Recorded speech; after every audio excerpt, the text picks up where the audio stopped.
What's up, YouTube? Titans, Tim here, and I'm finally out of my shell. I still am deeply, deeply depressed about what monstrosity I saw, and it actually is very sad of how the Titans season ended. Again, I went to the game. I was in section 135, a bunch of bougie folks out there, very nice people. Certainly was out of place with my crazy hair that looks like a bird's nest. But nonetheless, I was at the game. Everyone was coming together, ready for the game, and excited for hopefully a Titans win. And of course, the Titans do what the Titans do best, which is squander opportunities, get your hopes up in order to just have it come crashing down and burning down. And as a fan since 1999, some people I'm sure watching or listening much, much longer than that, seems like this is a common theme. Of course, Titans for life. I will never, ever, ever, ever stray from the Titans, nor will I ever even think about such a thing. I just love the team so much. But man, do they break your heart. And I think there are a few things that really need to be discussed about the game. What I felt and a lot of other people do feel were really the problems when it was coming down, especially down to the wire as the game was getting later and later. Some real big miscues, of course. Elephant in the room, Ryan Tannehill is a disastrous performance. I've been a Tannehill fan. The reason I've been a fan is because we look at the Tennessee Titans quarterbacks over the last decade, 15 years. We had Rusty Smith, Zach Mettenberger, just to name a few. I mean, it was horrific. I mean, the Titans, Vince Young was by far the best we had, which, let's be honest, was like almost like a one-year wonder. Jake Locker, an absolute mess. Mariota, just a long, prolonged mess. At least with Locker, we knew pretty shortly afterwards, after that draft, that he wasn't going to be the guy. Mariota just kind of dragged it out, unfortunately. So when we got Tannehill, the first few years of Tannehill, I really liked what I was seeing. You know, you look at the TD interception ratio, he did bring us back in game several times. He was just throwing absolute darts. And then, of course, you could argue, well, with Mariota, Henry wasn't as good, so maybe it was a nice duo with Tannehill and Henry. Not to say that Henry didn't make Tannehill better. Of course, Henry will make anybody better. But I think Tannehill really stretched the field, especially when we had Arthur Smith there as the offensive coordinator, which will be a big story in the rest of this video. Arthur Smith, we didn't know what we had, I guess, with Arthur Smith. Arthur Smith, a lot of folks kind of just joked and said, oh, Arthur Smith is just a product of our talent on offense, not exactly the best play caller in the world. He goes to Atlanta, and of course he has a subpar performance there. Lukewarm, but we look at Arthur Smith, we kind of said, good riddance, Arthur, take care, have a good one. We didn't realize, I guess, the magnitude of that situation, myself included. I didn't think Arthur Smith was all that great when it came to offensive coordinators. Todd Downing, obviously, just complete an absolute mess. And I am not going to blame completely Todd Downing for this performance. Ryan Tannehill, without his 3 interceptions, we win the game. Without 3 turnovers, and without a doubt, we win that game. Without a doubt, there's no questions about it. But I will say this, that Todd Downing, I mean, some of the play calls were just horrific. You know, let's look at the play call when Foreman has a 50-yard run. We're at the goal line. You want to do another screen. Didn't we try a screen with, was it Pittsburgh or Houston, and it also got intercepted? Something like, I think it was against Pittsburgh where it got intercepted. Tannehill needs better awareness. Tannehill has terrible pocket awareness, without a doubt. I mean, it's been evident for years now. There's pressure. He doesn't know where the pressure's coming from. He has no idea where it's coming from. He fumbles the football. He has a great arm. You know, he has a great arm. He's a strong arm, and he can run at times, which makes him very, solid. But unfortunately, the inconsistency, especially this year, it was like a whole different guy out there. You know, you trotted him out there 2 years ago and even into last year, and Tannehill, I would say, is a much better than average quarterback. And you look at the numbers and they reflect that. And I think without Tannehill, we go to Woodside at quarterback, we're going to lose 6 to 8 more games. And so when I look at Tannehill, I said, okay, we can't ever lose Tannehill. He's been the best quarterback, I hate to say it, that we've had since Steve McNair. And tell me I'm wrong. I mean, you go down the list of those horrific quarterbacks, and it's just, it makes sense. His stats and what he's done and the amount of wins and the amount of playoff berths that we've had, yeah, that's the best we've been doing since McNair, for sure. You know, aside from that 08 season with tremendous defense, and Kerry Collins and Chris Johnson, Lendell White, all that good stuff, by far, He's been the best. That's the best quarterback play we've seen in a decade, by far. And so, I'm not one that's quick to pull the trigger and say, get rid of Tannehill. But it was his fault. I mean, the 3 interceptions were putrid. The first play of the game, you set the tone. The middle of the game, you throw that other interception. And then, of course, the end of the game was the absolute backbreaker, in which case a veteran quarterback should know much more than to not throw a 10-yard pass to a Westbrook-Ikine with 3 guys surrounding him to get, 10 yards with 25 seconds left? Was the risk worth the reward? Would that 10-yard completion to your wide receiver that really hasn't had a catch-all game, who's at times been clutch, at times has been terrible, would you really want to put the game's hands on the line of that kind of receiver? And I mean, yeah, Nick has been solid, better than we've ever imagined, but he certainly is not a number 1. And when you have A.J. Brown making a one-hand catch, contested with 2 people across in the corner of the end zone, and he's on fire and feeling it, he's been making catches all day, you really want to put the game on the line with 25 seconds to Nick? Or do you want A.J. Brown? And, double A.J. Brown? What's the worst that can happen? You throw a deep pass with 25 seconds left. Oh, it gets intercepted. Well, it gets intercepted at the Cincinnati, 10-yard line, 15-yard line. You already took 10, 15 seconds off the clock with the long bomb and the long pass on 3rd and 5. What's the worst that happens there? It gets intercepted. You could say, sure, he might be able to run it back a little bit, but even when he runs it back, it's going to take some time off the clock. What you cannot do is throw an interception near the 50-yard line, giving him stellar field position with no real gain. What are you going to gain a first down? You're not going to be in field goal range. You're still going to need another first down after that. But by doing that, it was a rookie mistake, and he had rookie mistakes all evening. And that is what is frustrating, is Ryan Tannehill made so many rookie mistakes. Joe Burrow looked like the one that was 33 years old, and Ryan Tannehill looked like the one that's 24.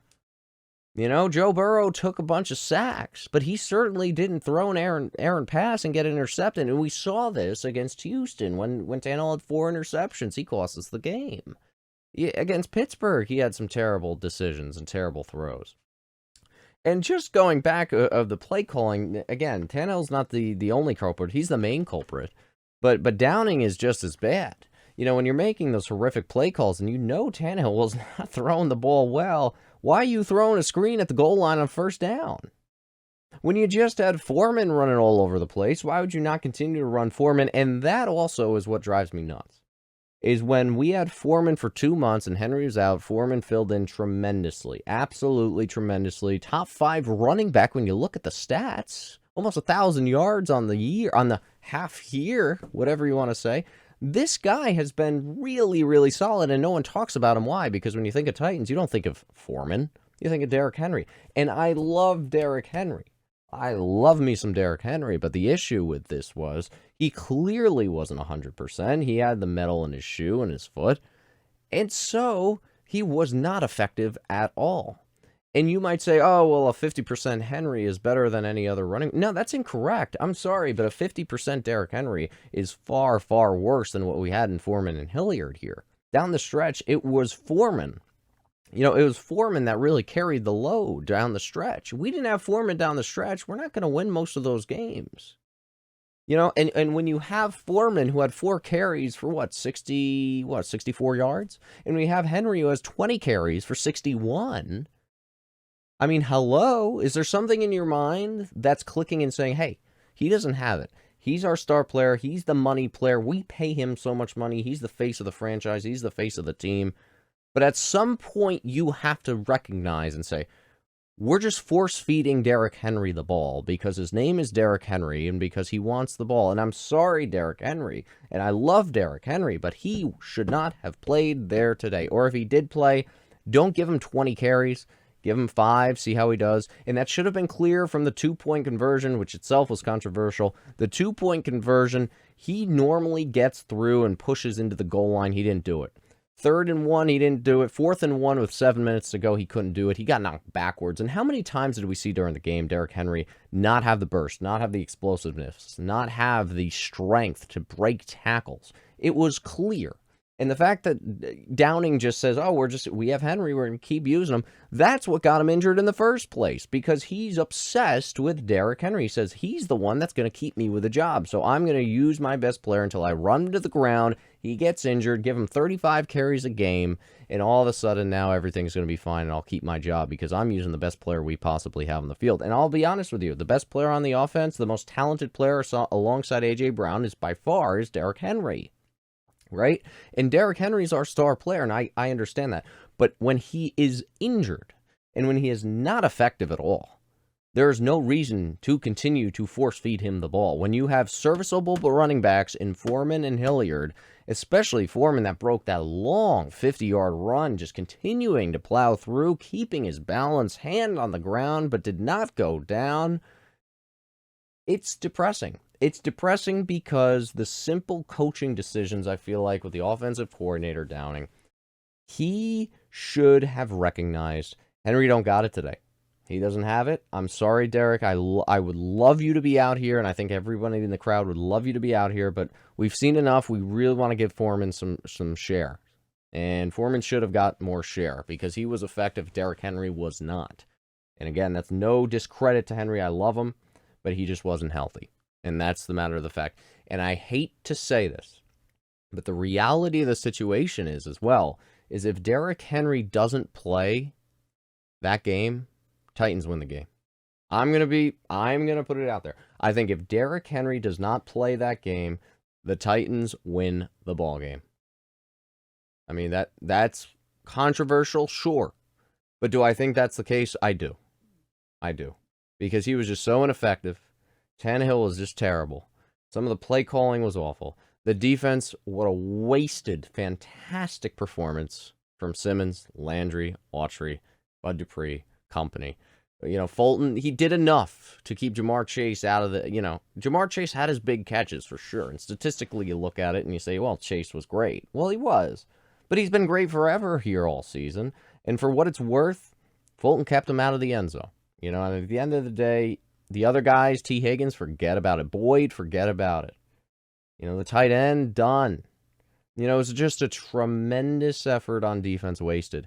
And when you look at the Titans, the window of opportunity, our gap here, our window is so small when you have those kinds of putrid mistakes from a quarterback that we're paying $35, $40 million. 3 interceptions is a $5 million mistake, quarterback, not a $40 million mistake. The fact that you're getting paid all this money, Tannehill, you got to do better than 3 interceptions. You can't throw 3 picks, set the whole team back now. And I understand you restructured the contract to bring in Julio. Speaking of Julio wasn't even on the field on that last 3rd down that got intercepted. Great play calling. Downing, wonderful. Let's take out Julio Jones on the biggest play of the game with 25 seconds left. I don't know who that was, but whoever made that decision, in my opinion, just absolute mind-boggling. And it's a killer because the Titans hurt themselves. The Bengals didn't win this game. And this is not coming from a biased Titans fan. The Bengals did not win this game. The Titans lost this game. And that's what's a shame. They shot themselves in the foot, stupid mistakes, and just gave away the game. They did. It's not like, I'm not looking at the Bengals and saying, wow, they did fantastic. We may have played the Chiefs the next round, right? And Mahomes lights it up, goes for 6 touchdowns. And the defense just can't stop it. And you say, well, it was a great effort. Mahomes just let it. There's nothing we could do. When someone is that good, when that team is that good, that offense is that good, and you just can't stop them, that's one thing. That's one way to lose. But when you lose from your own mistakes, which has been a theme the entire season, losses to the Jets and the Houston Texans, prime examples of it, then it's just that much more painful and backbreaking. And unfortunately, that's what happened. Downing, keeping Henry in there, stubbornly force-feeding him because his name is Derrick Henry, didn't help. Tannehill was awful, and he's getting paid $35 million, whatever it might be. Terrible. Looked like a rookie. Burrow looked like a veteran. And the rest is history. This is a horrible, horrible loss because, you know, it's in a time now where there's several young quarterbacks in the AFC with Josh Allen and Mahomes and Herbert and Burrow. That's 4 right there, stellar young quarterbacks. And us getting back there, the Tennessee Titans getting back there, is going to be that much harder as these guys get better and better, these quarterbacks. That's what's horrifying. And it's a quarterback-driven league, and when you look around at the competition and our quarterback compared to those 4 guys, we're in deep trouble. We're in deep, deep trouble for the future. And then when all these guys, when Simmons wants a contract and Landry wants a contract, well, we can't pay you because we're paying Ryan Tannehill that much. You know, and that is what hurts. If I were Ryan Tannehill, I'm sorry, I would say I screwed this whole game up. I'm taking a freaking pay cut. He won't do it. Nobody will do it. But should he do it? I mean, in my opinion, yeah. What do you guys think? Yeesh, this is rough. All right. Hope everyone has a great day. Again, this is going to take a long, long time to basically recover from. All right. Have a good day.